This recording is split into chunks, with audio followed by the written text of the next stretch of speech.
अस्सलाम वालेकुम दोस्तों, कैसे मिजाज हैं आप सबके। उम्मीद करता हूँ सब खैरियत से होंगे। आज हम बात करेंगे मोटर और जनरेटर में क्या फ़र्क होता है।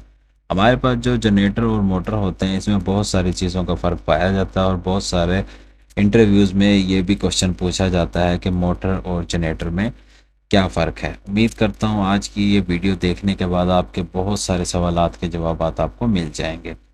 वीडियो को स्टार्ट करते हैं। सबसे पहले हम बात करेंगे कि अल्टरनेटर और जनरेटर में क्या फ़र्क होता है।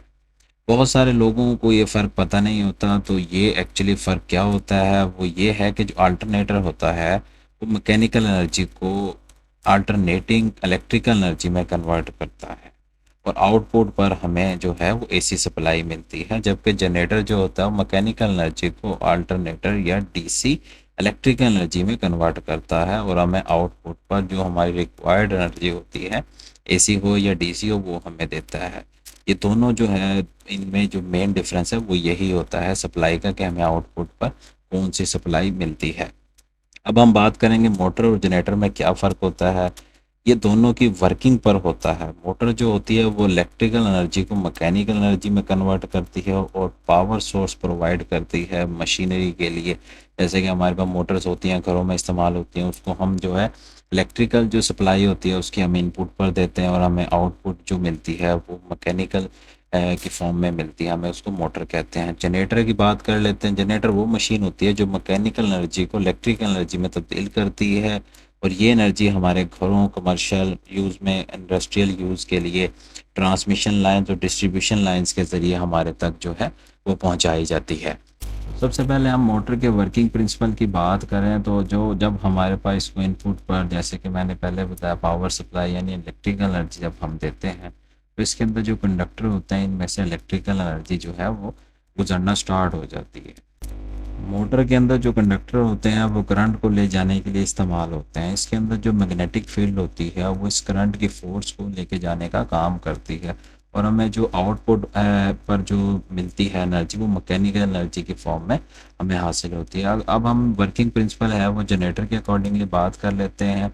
हमारे पास जो जनरेटर है वो इलेक्ट्रोमैग्नेटिक के असूल पर काम करता है, यानी जनरेटर के इनपुट पर जब हमें मैकेनिकल एनर्जी अप्लाई करनी पड़ती है तो इससे कन्वर्ट करके वो इलेक्ट्रिकल एनर्जी में तब्दील करता है। यानी हमें जो इसकी इनपुट है, अगर वहाँ पे हम इसके जो राउटर होता है उसको अगर हम घुमाते हैं हाथ से तो हमारे पास जो आउटपुट पर हासिल होगी वो एनर्जी इलेक्ट्रिकल हासिल होती है। अब इसके हम रूल की बात कर लेते हैं कि मोटर कौन से रूल पे काम करते हैं और जनरेटर कौन से रूल पे काम करता है।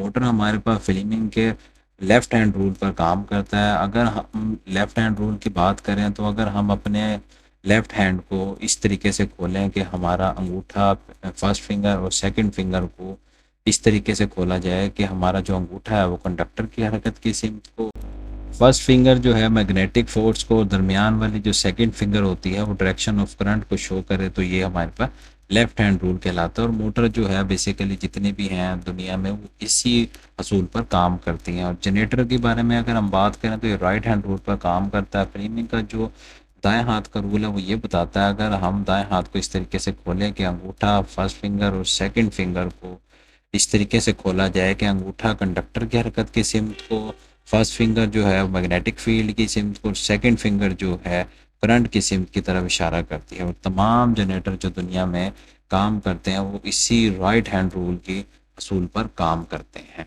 बाकी इसकी एप्लीकेशन के बारे में अगर बात की जाए तो जैसे कि हमें पता है जनरेटर जो है वो इलेक्ट्रिसिटी प्रोड्यूस के लिए काम करता है। जो जहाँ पे हमें इलेक्ट्रिसिटी की ज़रूरत होती है वहाँ पे हम जनरेटर को इस्तेमाल करते हैं कि हमें इलेक्ट्रिसिटी चाहिए और वहाँ पे उसको हम चलाते हैं और मैकेनिकल एनर्जी से हम उससे इलेक्ट्रिसिटी मतलब जनरेट करते हैं और आगे उसको लेके जाते हैं। मोटर के एप्लीकेशंस की बात करें तो मोटर हमारे रोज़मर्रा इस्तेमाल में आती है। जैसे घरों में वॉशिंग मशीन है, वॉशिंग मशीन को हम इलेक्ट्रिकल सप्लाई देते हैं और हमारे पास जो है वो मैकेनिकल परफॉर्म करती है। हमारे जो घरों में सीलिंग फ़ैन है, दूसरे फैंस होते हैं, मतलब रोज़मर्रा ज़िंदगी में मोटर का भी बहुत अहम किरदार है। बहुत सारी जगहों पर मोटर जो इस्तेमाल की जाती हैं उसका पर्पज़ यही होता है। और मेन डिफरेंस जो है जनरेटर और मोटर में, जैसे कि मैंने आपको ये डिटेल में समझाया है, उम्मीद करता हूँ आपको मेरा लेक्चर पसंद आया होगा। जो आपके सवालात हैं उनका जवाब आपको इस वीडियो में मिल गया होगा। इंशाल्लाह नेक्स्ट लेक्चर में मुलाकात होती है। अपना ख्याल रखिएगा। अल्लाह हाफिज़।